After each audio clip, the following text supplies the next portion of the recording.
جو بنیادی موقف ہے ہمارا کہ ہمیں کشمیریوں کو رائٹ آف سیلف ڈٹرمنیشن دیا جائے، حق کی خود ارادیت دیا جائے، ہم اس پہ قائم ہیں. اس پہ قائم رہتے ہوئے ایک دنیا کی برادری میں WTO کا سگریٹری ہونے کے ناطے یہ عمل ہوا. 1947 میں یہ حق دیا گیا تھا، 1964 تک یہ حق رہا.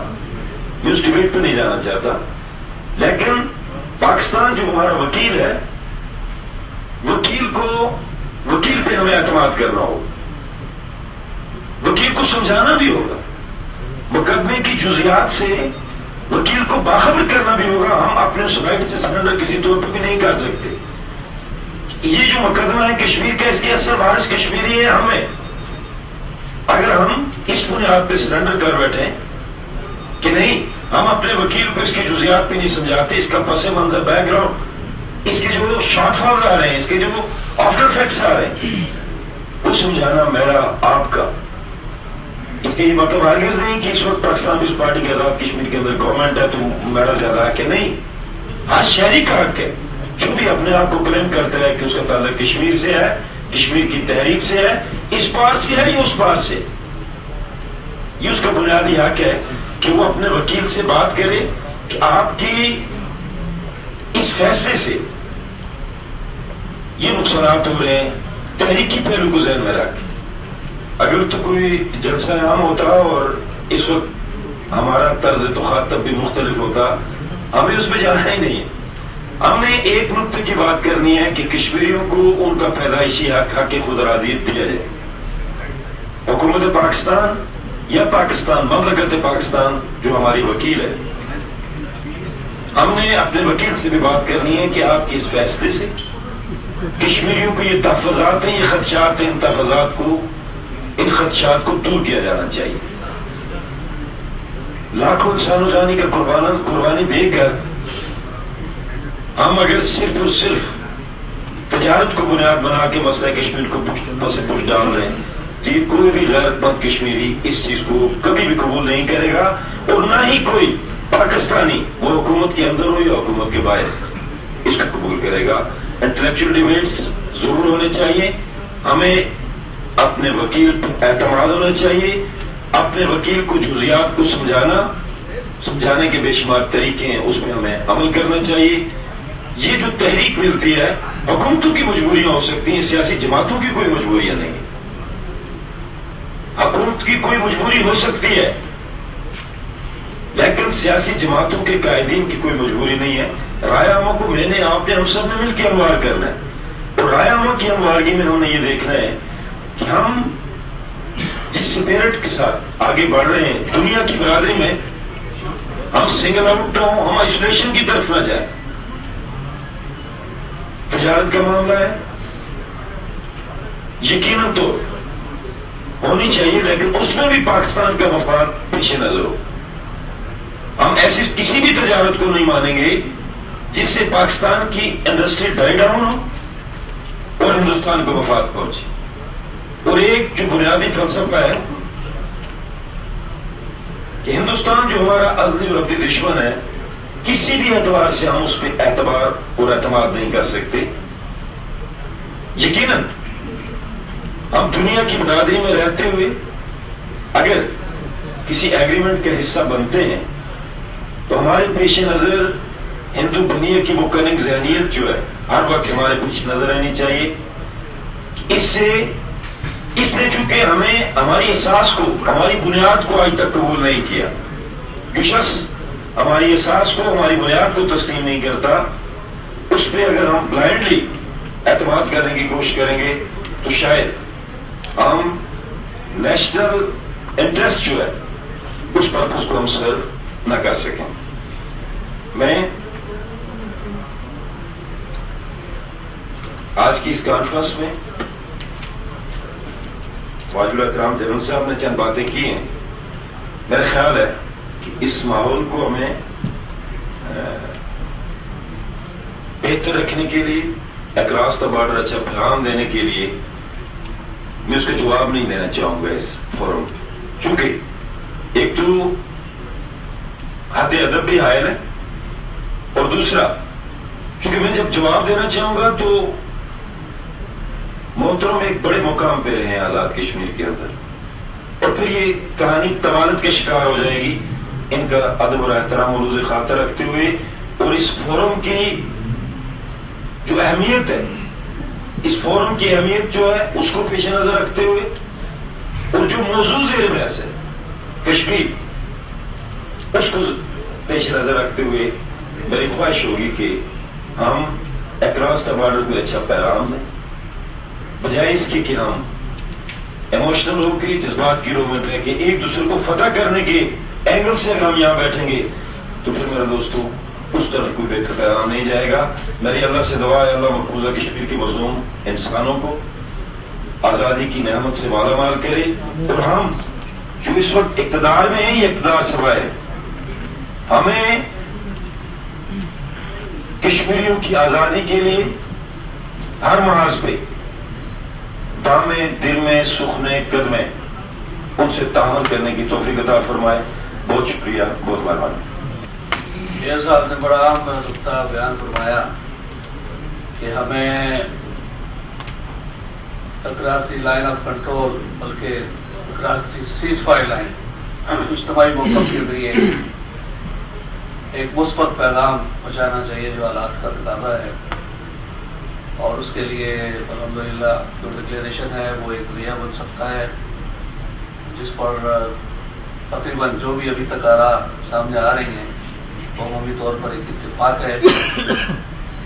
اور انہوں نے یہ بھی فرمایا کہ ہمیں حکومت پاکستان جو ہماری وکیل بھی ہے اس کی پالیسیز کی اصلاح کے لیے بھی اپنا اجتماعی نقطہ نظر کو جانا چاہیے. تو میرا خیال ہے اس کا بھی ایک بہترین ذریعہ آج کا یہ اجتماع ہے، اور اس کا ڈکلیریشن بھی انشاءاللہ ان تک ہم پہنچائیں گے. اور اس حوالے سے میں سمجھتا ہوں کہ ہمارے وکیل کو بھی جو اصل سٹیک ہولڈر ریاست جموں کشمیر کی عوام اور ان کی ترجمانی کرنے والے سیاسی قائدین اور آج کے حالات میں حریت کانفرنس اور وہاں پر اس تحریک میں اپنا گرم گرم خون پیش کرنے والے مجاہدین، متحدہ جات کونسل جس کے نمائندے بھی یہاں موجود ہیں، سید صلاح الدین صاحب کے نائب شمشیر خان صاحب موجود ہیں. تو میں سمجھتا ہوں کہ آزاد کشمیر کی لیڈرشپ ہو، پاکستان کی لیڈرشپ ہو، ہمارے پالیسی ساز ہوں، کشمیر کے حوالے سے کوئی بھی قدم اٹھانے سے پہلے یہ میدان کارزار کی جو ہماری اصل ترجمان قوتیں ہیں ان کے اجتماعی موقف کو ہمیں پیش نظر رکھنا چاہیے. اور آج یہ جو پروسیس ہے اس حوالے سے سب سے بڑی تشویش یہی ہے کہ وہاں پر حریت قائدین اور جات کونسل اور جو بھی لوگ برسر پیکار ہیں، وہاں کے اہل دانش، وہاں سینٹرل بار سری نگر اس وقت بجائے خود ایک بہت بڑے انٹلیکچوئل نیوکلیس ہے اس تحریک کا، متفقہ طور پر اس پروسیس کے حوالے سے تحفظات کا اظہار کر رہے ہیں. پھر یہ جو ایک دلیل دی جا رہی ہے کہ چونکہ ایک انٹرنیشنل ایگریمنٹ ہے تو انٹرنیشنل ایگریمنٹ تو سی ٹی بی ٹی بھی ہے،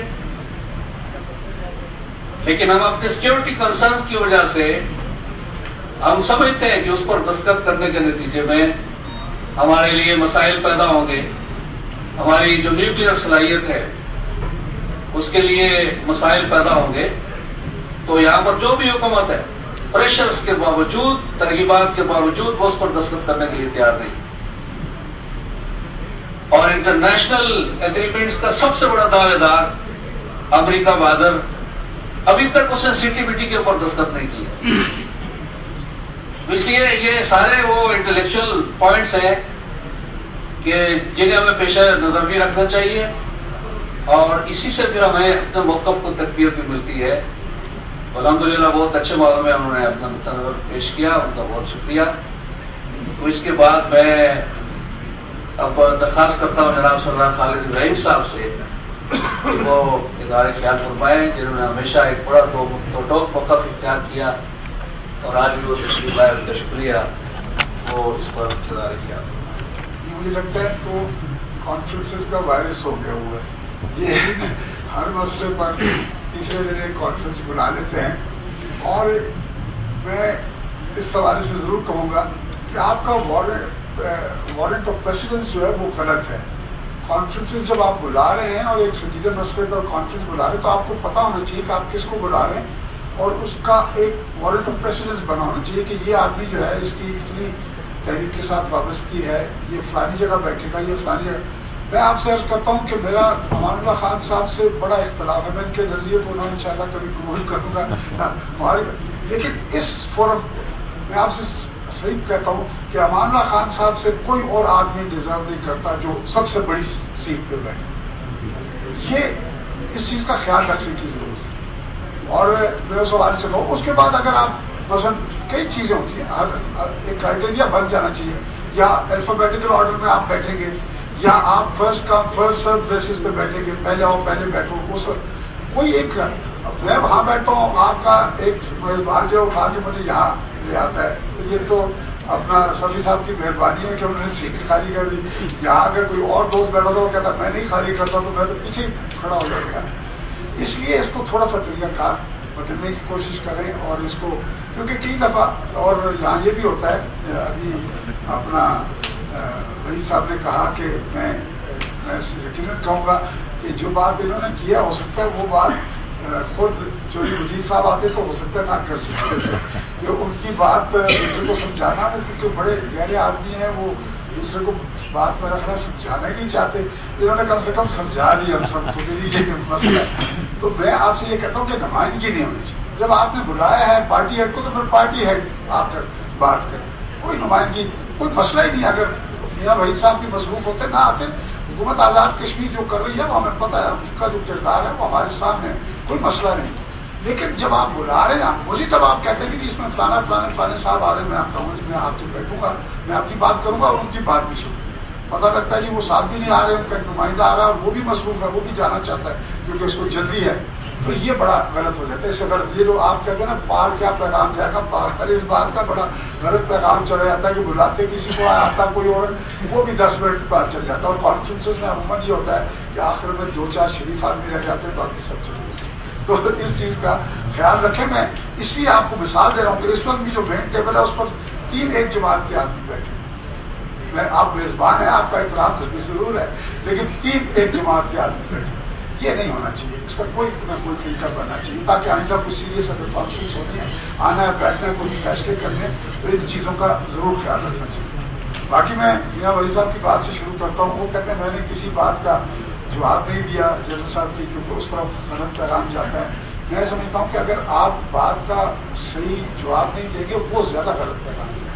آپ حکومت آزاد کشمیر کی نمائندگی کر رہے ہیں اور آپ کی تقریر نے ثابت کیا کہ آپ نمائندگی کے بالکل اہل ہیں، لیکن آپ نے کچھ چیزوں پر خود پردہ ڈالنے کی کوشش کی ہے. کوئی کمزوری ضرور ہے جس پہ آپ پردہ ڈال رہے ہیں. میں آپ سے یہ کہوں گا کہ آپ نے کہا کہ یہ انٹلیکچوئل ڈبیٹ ہے اور اس پہ ہمیں تھوڑا سا انٹلیکچولی سوچنا پڑے گا کہ غلط کیا ہے صحیح کیا. آپ نے اچھی بات کی. یہ آج کل یہ فیشن ہے یہ کہنا کہ ڈسپیشنیٹ پوائنٹ آف ویو ہونا چاہیے، وہ ٹھیک ہے. لیکن آپ کے جو میں تھوڑا سا کیونکہ میں اب ان خیالات کا اتنا میں تاریخ کا بھی طالب علم ہوں، تاریخ پڑھتا ہوں، تو میں اب آپ کے جو لیڈر ہیں ذوالفقار علی بھٹو صاحب، انہوں نے جب یہ کہا کہ 1000 سال جنگ لڑنی ہے تو ساری دنیا نے بشمول پاکستان کے حکمرانوں نے کہا کہ یہ نوجوان جو ہے یہ جذباتی باتیں کر رہا ہے، 1000 سال جنگ نہیں لڑی جا سکتی. تو وہ اور ان کی وزارت خارجہ سے رخصتی بھی جو ہے کہ بنیاد وہی بات بنی. سارے دنیا نے جو لوگ آئے انہوں نے کہا جی آپ کا جو فیلڈ مارشل ایوب خان کو کہا جی آپ کا جو وزیر خارجہ اور نوجوان آدمی ہے وہ جذباتی باتیں کرتا ہے، یہ مسئلہ جذبات سے. آج 50 سال بعد یا 40 سال بعد آپ اسی نتیجے میں پہنچے کہ وہ جو آپ کے لیڈر تھے وہ غلط بات کر رہے تھے، آپ جذباتی باتیں نہیں کر رہے. یہ سوچنے کی بات. آپ ایک تاریخ لے کے چل رہے ہیں، ایک نظریاتی تاریخ لے کے چل رہے ہیں.